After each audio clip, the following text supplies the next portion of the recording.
आगे देखेंगे हम ध्यान से। हमने आपसे कहा, अब इसके अंदर कल आपसे जिक्र किया था मैंने कि किसी भी कंपाउंड का परसेंटेज कैसे निकाला जाता है। किसी भी कंपाउंड का मतलब किसी भी यौगिक का कोई भी यौगिक दिया हुआ है, जैसे सपोज करिए आपके पास कार्बन डाइऑक्साइड दिया गया है, तो कार्बन डाइऑक्साइड एक कंपाउंड होता है, एक यौगिक होता है। और ये भी मैंने बताया था कि कार्बन डाइऑक्साइड के अलावा अमोनिया भी एक कंपाउंड होता है। और अमोनिया के अलावा बेटा अगर आपके सामने ग्लूकोज है C6H12O6, तो ये भी क्या होता है, एक कंपाउंड होता है। और किसी भी कंपाउंड के अंदर जो भी एलिमेंट होते हैं उनका परसेंटेज कैसे निकाला जाता है, इसका मतलब हम लोग ये पता करते हैं कि जैसे अगर आपके पास कार्बन डाइऑक्साइड है तो इस कार्बन डाइऑक्साइड के अंदर कार्बन कितने परसेंट में प्रेजेंट है, ये कैलकुलेट करने के लिए मैंने कल आपसे बताया था कि सबसे पहले जिस एलिमेंट का परसेंटेज निकालना हो उसका सबसे पहले एटॉमिक वेट रख लीजिए। क्या रख लीजिए, उसका एटॉमिक वेट। सपोज करिए आपके पास कार्बन डाइऑक्साइड है और कोई कहता है आपसे कि ऐसा करो बेटा कि आप कार्बन डाइऑक्साइड में कार्बन का परसेंटेज कैलकुलेट करो, यानी calculate the percentage of the carbon in the carbon dioxide. मतलब कार्बन डाइऑक्साइड अगर एक कंपाउंड है तो आपको बताना है कि इसके अंदर कार्बन कितने परसेंट में मौजूद है। तो ऐसा करने के लिए सबसे पहले बेटा कार्बन का एटॉमिक मास रखा जाएगा। क्या रखा जाएगा, सबसे पहले कार्बन का एटॉमिक मास।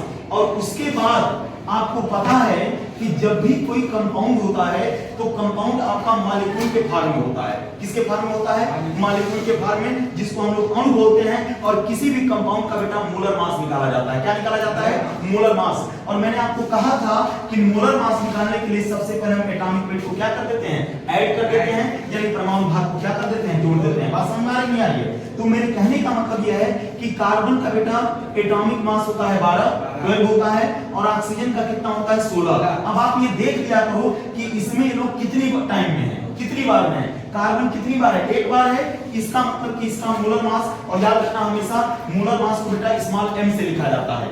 किससे लिखा जाता है, स्मॉल m से, जिसको अणुभार कहा जाता है। तो m बराबर कार्बन का हो गया 12, कार्बन का कितना हो गया 12 हो गया, और ऑक्सीजन का हो गया बेटा 16। लेकिन ऑक्सीजन कितनी बार है, 2 बार है, तो 16 दूनी क्या कर देंगे 32, यानी 12 और 32 अगर करोगे बेटा तो कितना आ जाएगा, 44 आ जाएगा। तो सवाल ये उठता है कि आपने जो कार्बन का मोलर मास निकाला 44 होता है, इसका मतलब एक चीज क्लियर हो गई। दूसरी बात क्या करनी है आपको कि चूंकि आपसे पूछा गया है कि कार्बन का परसेंटेज निकालिए, तो कार्बन का परसेंटेज निकालने के लिए जो कार्बन का एटॉमिक मास है उसको मोलर मास से डिवाइड कर देना और 100 से मल्टीप्लाई कर देना। नहीं बात समझ आ गई? इसका मतलब कि परसेंटेज ऑफ कार्बन लिखने के लिए इस तरह से हम करेंगे कि एटॉमिक मास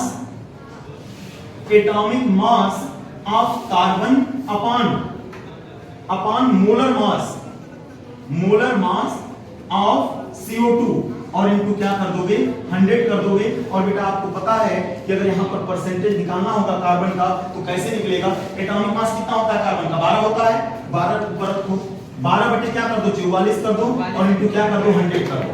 बात समझ में? इसको 2 से कटा लीजिए आप, 2 6 के 12, 22 दूनी 44, 600 बटे 22 आएगा, और 600 बटे 22 करोगे बेटा तो आ जाएगा 2 11, और यहाँ पर आ जाएगा 3। इसको डिवाइड कर लोगे, जो आएगा वही परसेंटेज रहेगा।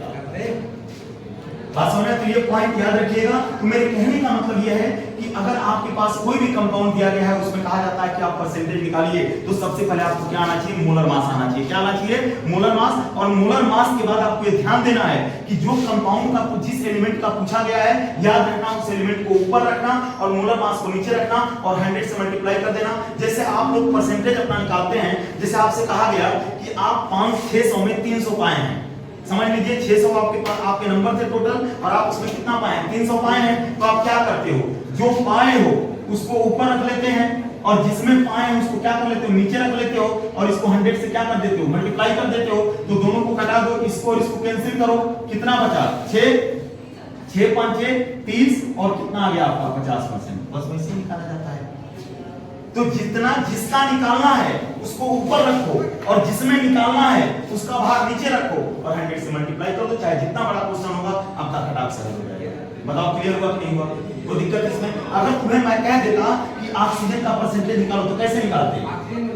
ऑक्सीजन को क्या करते हैं हम, ऑक्सीजन का एटॉमिक मास ऊपर रख देते, और यहाँ पर क्या कर देते, कार्बन डाइऑक्साइड का क्या रख देते, मोलर मास, और 100 से क्या कर देते, मल्टीप्लाई कर देते। भाई ऐसे ही तो करते। देखिए ऑक्सीजन इसमें कितनी बार है, 2 बार है कि नहीं है?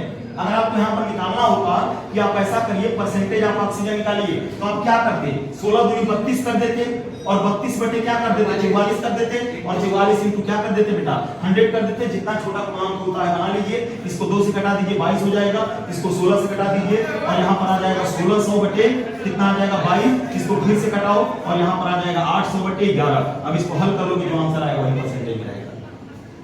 बताओ समझ में आया कि नहीं आया? तो किसी भी कंपाउंड का अगर मैं तुमसे पूछूं कि आपके पास ग्लूकोज है, ये आपके पास ग्लूकोज होता है, ग्लूकोज में आप कार्बन का परसेंटेज निकालिए, तो सबसे पहले ग्लूकोज का क्या निकालोगे? मोलर मास निकालोगे। बात समझ आए? ग्लूकोज का मोलर मास निकालने के लिए सबका क्या आना चाहिए? एटॉमिक मास आना चाहिए। आप बताइए ग्लूकोज का मोलर मास कितना निकल के आता है? कल निकलवाया था, मैंने बताया था ग्लूकोज का मोलर मास होता है 180 180 निकल के आता है। कितना आता है बेटा? 180 आता है इसका मोलर मास। कैसे निकलता है सुनिए। कार्बन का एटॉमिक वेट कितना होता है? 12 होता है।